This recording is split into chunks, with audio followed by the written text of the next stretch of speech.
Tim, it's great to have you in town.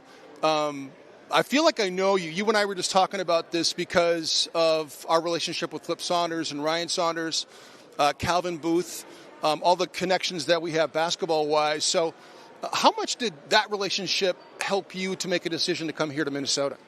Well, it certainly gave me a sense of the city, the community. I didn't know much about Minnesota till working with Flip and, going out to his house in Medina and hearing about the wiffle ball games on the lake. And he took me to some burger places over by the U. And then obviously Ryan was, knew everything about the city. So it gave me an added level of comfort and familiarity with the city that I didn't know well to get to know those guys. So it certainly played a factor in making this place so intriguing. It's great looking at your bio. You didn't have a meteoric rise to where you are right now. I mean, you paid your dues, starting as an intern. One of the things I love about your bio is that you were a video coordinator. What was it like being a video coordinator in 1998? Well, you're giving me too much credit. I was assistant video coordinator, but I worked with the Mystics for a couple of years in that role.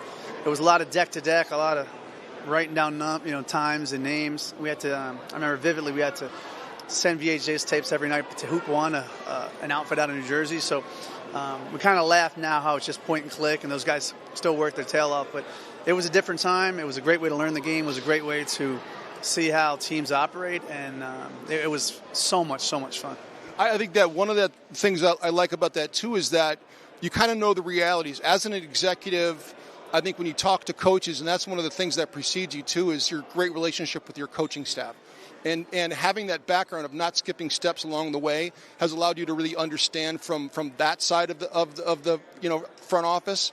And so how much has that helped you with your relationships? I know you and Mike Malone were very close. No, Mo is one of my best friends. You say one of my best friends. We worked together previously. We've known each other forever. We have a lot of things in common relative to how we grew up.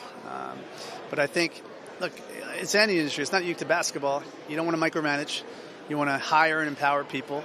You want to be able to have constructive back and forth without attacking. I think curiosity, not criticism, is something we use quite often.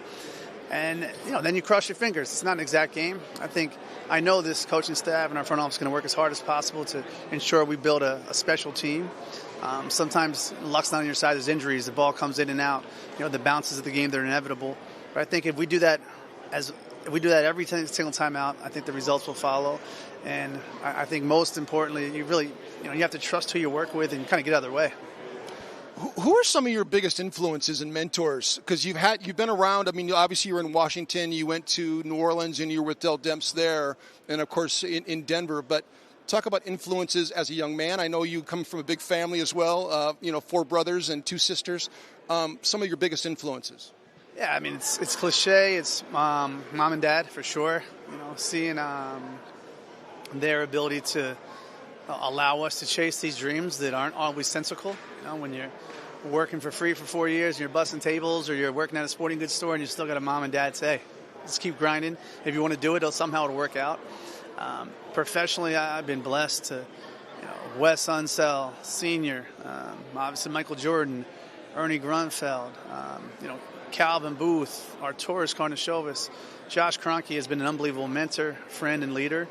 So I've just been super lucky to be around a lot of smart people, much smarter than I am, and I've taken bits and pieces and try to make it my own. But without all these different people throughout the 26 plus years I've been in the NBA, I'm certainly not here.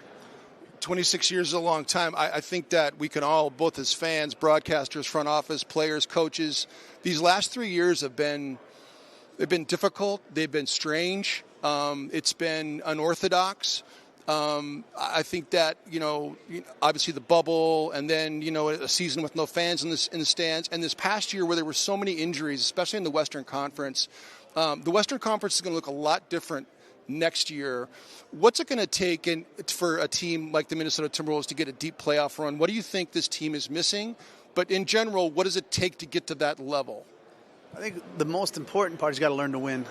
There's so much talent in this league, and every year on draft night, the talent is redispersed. So you're going to see a Western Conference with, a healthy, and I'm far from objective, elite Nuggets team. A team that, learned to win over the last several years.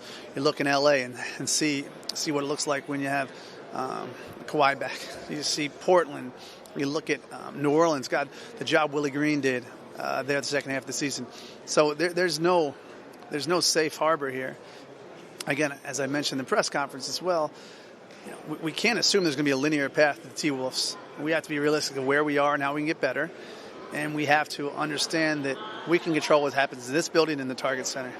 And if we do that to the high enough level, I think we have a chance. But to your point, I mean, they asked their sleepless nights. Their sleepless nights thinking about competing in the Western Conference next year for sure.